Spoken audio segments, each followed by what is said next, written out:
इस समय हम भारतीय जनता पार्टी प्रदेश मुख्यालय पर है। हमारे साथ असरार अहमद जो भारतीय जनता पार्टी के नेता हैं और अल्पसंख्यक मोर्चा के प्रदेश महामंत्री हैं। बहुत बहुत स्वागत है आपका अनादि टीवी। बहुत शुक्रिया आपका। देखा जाए तो इस समय विधानसभा के उपचुनाव हैं, 10 सीटों पे ये उपचुनाव होने वाला है। किस तरीके से अल्पसंख्यक मोर्चा की जो टीम है वो इस बार रणनीति बनाएगी, क्योंकि ये देखा गया है कि इस बार का जो लोकसभा चुनाव हुआ है वो भारतीय जनता पार्टी के लिए जो है वो बेहतर नहीं रहा है और जो माइनॉरिटी कम्युनिटी है उसने इंडिया गठबंधन को चॉइस माना इस लोकसभा चुनाव में। तो किस तरीके से बीजेपी के लिए इस बार ये 10 सीटों पर उपचुनाव होने वाला है? पहली बात तो जो 10 सीटें हैं यूपी की उपचुनाव की, इन पर हर सीट पर कमल खिलने वाला है। और रही बात मुस्लिम समाज की, तो मुस्लिम समाज को लगातार 10 सालों में जिस तरह से मोदी सरकार ने गरीब कल्याण के तहत काम किया, चाहे उनके आवास की बात हो, चाहे उनके राशन की बात हो, चाहे आयुष्मान कार्ड की बात हो, फ्री इलाज मिला उनको, फ्री में मकान मिला, फ्री में आवास मिले, तमाम ऐसी चीज़ें हैं जो गरीब के लिए बहुत बेहतर साबित हुई। और मोदी सरकार ने बगैर भेदभाव के मुसलमानों तक योजना पहुंची, चाहे वो भारत की सरकार हो या उत्तर प्रदेश की सरकार हो, लगातार समन्वय बिठा के वो किसी कौम के लिए, किसी समाज को अलग नहीं छोड़ना चाहते। मतलब सबका साथ, सबका विकास, सबके विश्वास, सबका प्रयास कैसे हो, इस तहत काम किया। अच्छा, जो कम्युनिटी है मुसलमान, उसने एजुकेशन में भी अच्छा ग्राफ हासिल किया। 10 वर्षों में अगर आप देखेंगे तो चाहे वो नीट में मदरसों के बच्चे पास हो रहे हैं, IAS हो मदरसों के बच्चे पास हो रहे हैं, तो ये एजुकेशन का ग्राफ जो है ये मोदी सरकार की ही देन है। मैं मानता हूँ जो आने वाला चुनाव होगा उसमें कमल खिलेगा। देखिए, जिस तरीके से आपने बताया कि पिछले 10 सालों में जो मुस्लिम कम्युनिटी है वो काफ़ी ग्रोथ की है, चाहे एजुकेशनल स्तर पे देखा जाए या फिर किसी और स्तर पे। देखा गया है कि आप लोगों ने बाकायदा मोदी भाईजान नाम का एक अभियान भी चलाया था, लोगों को, अपने लोगों को जोड़ने के लिए भारतीय जनता पार्टी से। और लेकिन इस बार जो है जो रुख था वो कहीं और चला गया। लोकसभा चुनाव में जो जिस तरह की बातें आती थी, उत्तर प्रदेश से सबसे बड़ा प्रदेश है, यहाँ से दिल्ली का रास्ता तय होता है, तमाम अभियानों के बावजूद आखिर क्यों वोट जो है वो मुसलमानों का वो छटक गया? क्या ये एक बड़ा कारण है कि इस बार के लोकसभा चुनाव में मुस्लिम कैंडिडेट को वो जो टिकट जो है वो पार्टी नहीं दिया? क्या ये एक बड़ा कारण है? देखिए, मैं मानता हूँ ये कारण नहीं हो सकता। जिसको भी टिकट मिला वो भारतवासी है, भारत का रहने वाला है, राष्ट्रहित में है। वोट जो पड़ता है वो राष्ट्रहित में पड़ता है। भारत कैसे विकसित भारत बने इसके लिए काम करती है सरकार, और ख़ासकर मोदी सरकार ने तो विकसित भारत का लक्ष्य ही रखा है। तो ये बेस हो ही नहीं सकता। मुसलमानों ने कभी अपना नेता नहीं, बल्कि जिसे भी पार्टी ने बनाया उसको अपना नेता माना है, वो किसी भी पार्टी का हो। मुसलमानों ने कभी अपना नेता नहीं चुनने की, लीडरशिप नहीं तैयार की, बल्कि जिसको भी कैंडिडेट मिला, जिसको बेहतर समझा, उसको जिताने का काम किया। कहीं ना कहीं थोड़ी कमी आई है। हम ज़रूर, चाहे शुक्रिया मोदी भाईजान हो या हमारे जो भी कार्यक्रम चले अल्पसंख्यक मोर्चे के, लगातार हमारे कार्यकर्ता काम करते रहे, लोगों को वोट की तरफ प्रेरित किया। 3 तलाक का मुद्दा हो, सबसे बड़ा मुद्दा देश का 3 तलाक का था। कोई सऊदी में बैठा हुआ होता था और वो 3 तलाक दे देता था। सबसे बड़ी उपलब्धि अगर मोदी सरकार की रही है, 95% जो है ग्राफ 3 तलाक में कमी आई है। अब तलाक नहीं हो रहे हैं, लोग सुकून की ज़िंदगी हासिल कर रहे हैं। इसलिए कर रहे हैं क्योंकि 3 तलाक बैन हो चुका है, बंद हो चुका है। अगर 3 तलाक देगा तो उसको सज़ा मिलेगी। आज माँ बहनें अगर सुरक्षित हैं, कानून व्यवस्था अच्छी मिल रही है, तो देखिए ये कहीं ना कहीं ये तो सबके लिए है कि फल फूल रहे हैं। यहाँ के मुसलमान भी फल फूल रहे हैं, उनको अच्छी सुविधा मिल रही है। हमारा प्रयास होगा कि आने वाले चुनाव में ज़्यादा से ज़्यादा मुसलमान वोट दें, अल्पसंख्यक समाज जुड़े, अल्पसंख्यक समाज करीब आए। जो विपक्ष भ्रम फैलाता है कि मुस्लिम समाज को डराने और धमकाने का जो काम करता है और वोट लेने का काम किया है, इस बार उसने इतना वर्गिला दिया, भरम में रखा। अब मुसलमानों को फिर समझ में आया है कि कहीं ना कहीं हमसे चूक हो गई, गलती हो गई, फिर वो दोबारा वापस आएगा हमारे पास, वोट करेगा भाजपा को। वोट करेगा भाजपा को। अगर दूसरी तरफ देखा जाए तो उत्तर प्रदेश के मुख्यमंत्री योगी आदित्यनाथ लगातार 2 बार बहुमत की सरकार चला रहे हैं, अच्छा कार्यकाल चल रहा है। लेकिन इस चुनाव से पहले विपक्ष ने जिस तरीके से ये प्रोपोगंडा चलाया, अरविंद केजरीवाल जेल से छूट के आते हैं और यहाँ आके बयान करते हैं कि अगर 400 पार आएगी तो CM को जो है वो बदल दिया जाएगा। इसके अलावा अगर देखा जाए तो विपक्ष के 2 सांसद अफजाल अंसारी जो गाजीपुर से जीते हैं और इमरान मसूद जो सहारनपुर जीते हैं, दोनों ही मुख्यमंत्री की तारीफ करते हुए नजर आए। तो एक तरफ चुनाव के पहले विपक्ष कुछ और कह रहा था और चुनाव के बाद विपक्ष योगी जी की तारीफ कर रहा है। तो किस तरीके से देखते हैं, क्या ये रणनीति है कोई विपक्ष की? विपक्ष का काम है भ्रम पैदा करना। अब वो अफजाल अंसारी की तो आप सभी जानते हैं क्या हैं और कैसे उनकी सदस्यता भी, वो शपथ ग्रहण भी रुक गया था, कुछ दिनों बाद लिया गया। उनके ऊपर क्रिमिनल लगे हुए हैं और उनके भाई जो थे वो भी, पूरा ख़ानदान वैसे है। रही बात इमरान मसूद, तो इमरान मसूद का मामला ढुलमुल का है। वो कभी इस जत्थे में चले जाते हैं, कभी उस जत्थे में, जहाँ उनको फ़ायदा दिखता है वहाँ चले जाते हैं। नहीं, ये डरे हुए और सहमे हुए लोग हैं, ये कभी भी कुछ भी कह सकते हैं।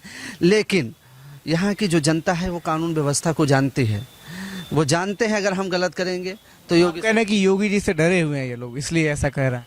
अब वो कानून व्यवस्था अच्छी है इसलिए डरे हुए हैं, ये तो सभी जानते हैं। और ये डर की, ये अपने आप से नहीं है, डर की वजह से ये तारीफ कर रहे हैं कि अगर हमने गलत किया तो जाहिर सी बात है बाबा का बुलडोज़र हम पर चलेगा।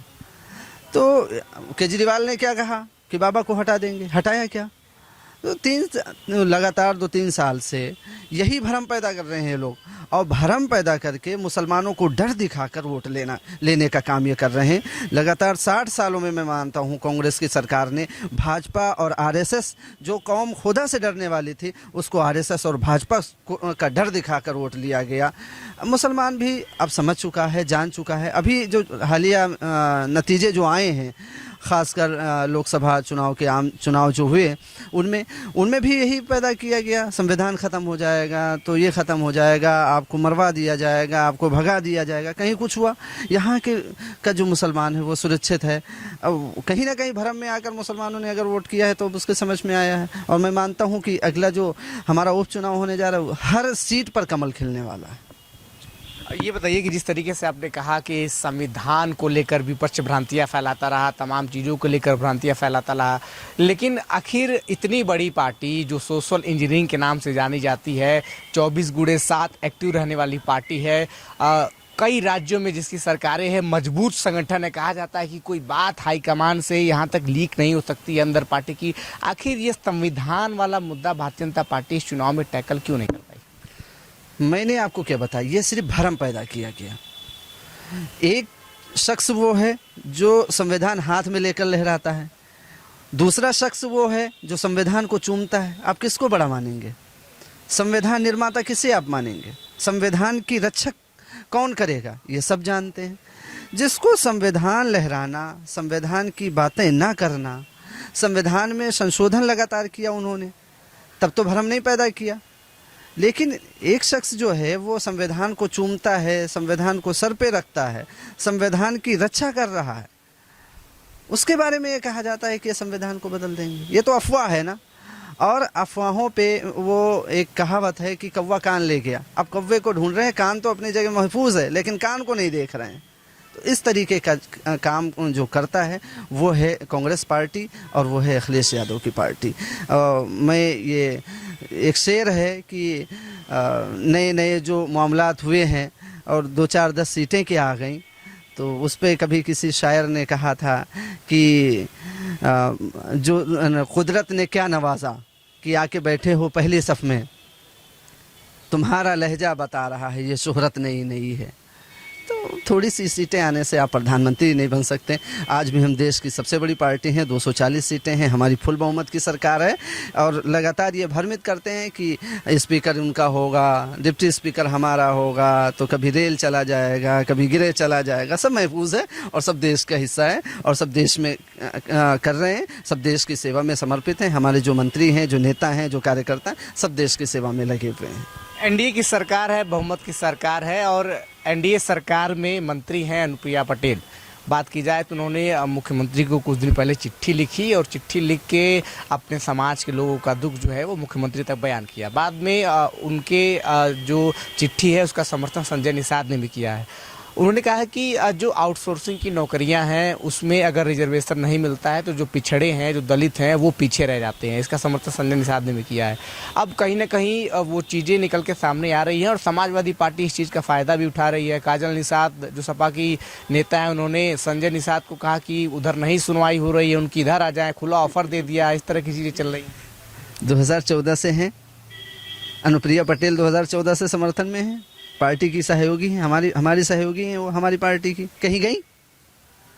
हाँ, कुछ व्यक्तिगत हो सकता है, कुछ समन्वय बिठाने में देरी हो सकती है, उस पर भी सरकार हमारी गौर करेगी, सब लोग बैठेंगे, सामंजस्य निकलेगा और जो निकलेगा वो सामने आएगा। अच्छा, मुख्यमंत्री योगी आदित्यनाथ का कार्यकाल 7 साल का हो चुका है, 17 से लेकर 24 तक, और तमाम इस कार्यकाल में हमने चीज़ें देखी हैं, काफ़ी बोल्ड डिसीजन भी हमने देखे हैं सीएम के। लेकिन हाथरस का जो मामला हुआ उस पर लगातार जो मुख्य विपक्षी पार्टी है समाजवादी पार्टी, वो लगातार शासन और प्रशासन के ऊपर जो है वो आरोप लगा रहे हैं कि इन दोनों की लापरवाही है, जिसकी वजह से इतने लोगों की भगदड़ में मौत हो गई। उसके बाद जो बाबा है उसके ऊपर कोई कार्रवाई नहीं हो रही है। लगातार ये इल्ज़ाम विपक्ष लगा रहा है कि सरकार जो है वो बाबा को बचा रही है। बाबा कहाँ का है ये सबको पता है, बाबा का संरक्षण किससे प्राप्त है ये भी सबको पता है। जो घटना हुई, घटना दुखद है, एजेंसियां लगी हैं, जांच चालू है। शुरू से लेके महाराज जी कह दिए थे जो भी दोषी होगा वो बख्शा नहीं जाएगा। जो मुख्य आरोपी है वो भी जेल जा चुका है, अन्य लोग जो उसमें शामिल हैं वो भी जेल जा चुके हैं। लगातार एजेंसियां काम कर रही हैं, रिपोर्टें आ रही हैं। माननीय महामहिम राज्यपाल ने भी एक गठन किया है कमेटी का, वो भी जांच रिपोर्ट सौंपेगी। लगातार एक्टिव हैं, अफसर एक्टिव हैं, जांच हो रही है, जो भी दोषी होगा वो जेल जाएगा।